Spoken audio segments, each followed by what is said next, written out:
আসসালামু আলাইকুম everyone, welcome back to my channel. সবাই কেমন আছেন? আশা করি খুবই ভালো আছেন। আজকে নিয়ে এসেছি আমার পছন্দের একটি খাবারের তালিকা।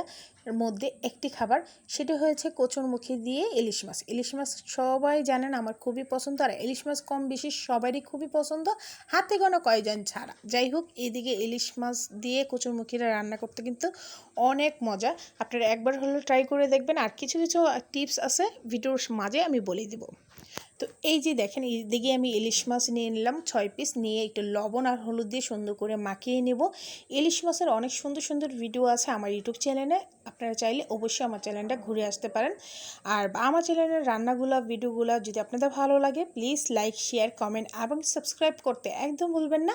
পাশে থাকা বেল আইকনটা অল দিয়ে দিবেন, যেন সবার আগে আপনাদের কাছে ভিডিওগুলো চলে আসে। আর যারা ফেসবুক পেজ থেকে দেখতেছেন, প্লিজ আমার চ্যানেলটা একটু শেয়ার আর একটু লাইক করে দিবেন, একটু ফলো দিয়ে দিবেন। তো ধন্যবাদ যারা করেছিলেন, তাদেরকে অসংখ্য ধন্যবাদ। এদিকে আমি ইলিশ মাছ ভাজা বসাই দিলাম। এদিকে ইলিশ মাছটা কিন্তু একদম তরতাজা ছিল।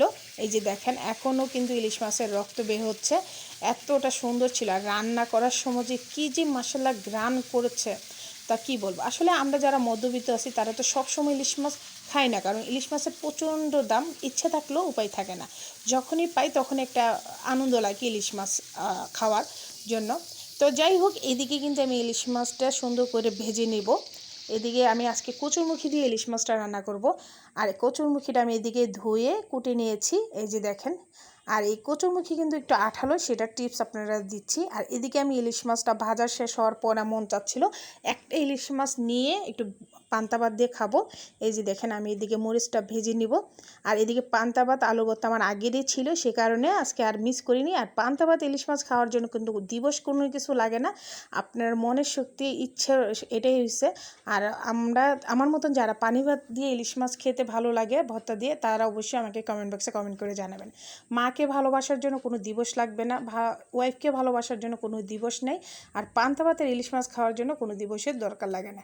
এদিকে বিসমিল্লা বলে ছোটো মেয়েটি দিলাম, আমরা খেয়ে নিলাম। খাওয়ার পরে আলহামদুলিল্লাহ খুবই ভালো লাগলো, ছোটো মেয়ের, আমার বড় মেয়ের, সবারই ভালো লাগলো। খাওয়ার শেষে আবার রান্না করতে চলে আসলাম। এদিকে আমি কড়াইয়ের মধ্যে তেল দিয়ে কচুরমুখীগুলো হলুদ আর লবণ দিয়ে একটু ভেজে নিব। এই ভাজাটা কিন্তু মেন। অনেকেই কষায় রান্না করে, তখন বলে না যে আপু আঠা আঠা কেন লাগে। এই একটু কচুরমুখীতে কিন্তু অনেক আঠালো একটা ভাব থাকে, সেই কারণে কিন্তু রান্না করলে এরকম হয়।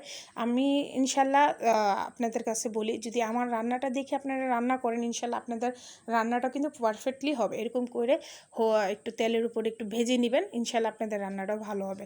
তো আমি এদিকে আবার একটা পেঁয়াজ কুচিয়ে দিলাম। এই রান্নাটা কিন্তু এমন আহামরি পেঁয়াজ লাগে না। তো পেঁয়াজ দিয়ে যখন একটু ভালো করে ভাজা হলো, এদিকে আমি মশলা দিয়ে দিলাম। 1 চা চামচ হলুদের গুঁড়ো, 1 চা চামচ মরিচের গুঁড়া, 1/2 চা চামচ লবণ এবং 1/2 চা চামচ ধনের গুঁড়া দিয়ে আমি একটু ভালো করে মাখিয়ে নেব। মাখিয়ে তারপর ঝোল দিয়ে দিলাম। তো এদিকে পানিটা দিয়ে দিলাম। পানিটা কিন্তু বুঝিয়ে দিতে হবে, আমার কচুরমুখীরা কিন্তু সিদ্ধ হয়ে গেছে। কিছু কিছু কচুরমুখী একটু সিদ্ধ হতে লেট হয়, সেটা বুঝে অবশ্যই আপনারা পানিটা দিবেন। তো আমার কচুরমুখীগুলো অনেক ভালো ছিল, সেই কারণে আমার অল্পতেই হয়ে গেছে। তো এইদিকে আমি বলক ওঠার পরে ইলিশ মাছগুলো দিয়ে দিলাম, দিয়ে ছড়িয়ে দিলাম। আমি কিন্তু এখানে জিরার ফাঁকি আর ধনে পাতা দিব না, কারণ এই জিরার ফাঁকি আর ধনে পাতা দিলে স্বাদটা এরকম আসে না। যারা দিতেন এটা কিন্তু দেওয়া বন্ধ করে দিবেন, আর অল্প মশলা দিয়ে এই রান্নাটা করে দেখবেন, ইনশাল্লাহ আপনাদের রান্নাটাও অনেক পারফেক্টলি হবে। এই দিয়ে দেখেন আমি চুলাটা অফ করে দিলাম। আর ঝোল দেখে বুঝতেছেন না অনেক ঝোল, কিন্তু একটু পরে কিন্তু ঝোল পাবেন না। ফাইনালি দেখেন মাশাল্লাহ কতটা সুন্দর হয়েছে রান্নাটা, কি যে বলবো, যারা খেয়েছে তারা জানেন। অতিথি আপ্যায়নে কিন্তু আপনারা এটা রাখতে পারেন, আপনারা রোস্ট, বিরিয়ানি, তিহারির সাথে যদি এটা রাখেন, আমি ইনশাল্লাহ গ্যারান্টি সাদা ভাত দিয়ে এটা খেয়ে বলবে আলহামদুলিল্লাহ তৃপ্তি করে খেয়েছি। সত্যি রান্নাটা অনেক মজা হয়, আপনারা একবার হলেও ট্রাই করে দেখবেন। ট্রাই করলে কিন্তু অবশ্যই আমাকে কমেন্ট বক্সে কমেন্ট করে জানাবেন আপনাদের রান্নাটা কেমন হয়েছে।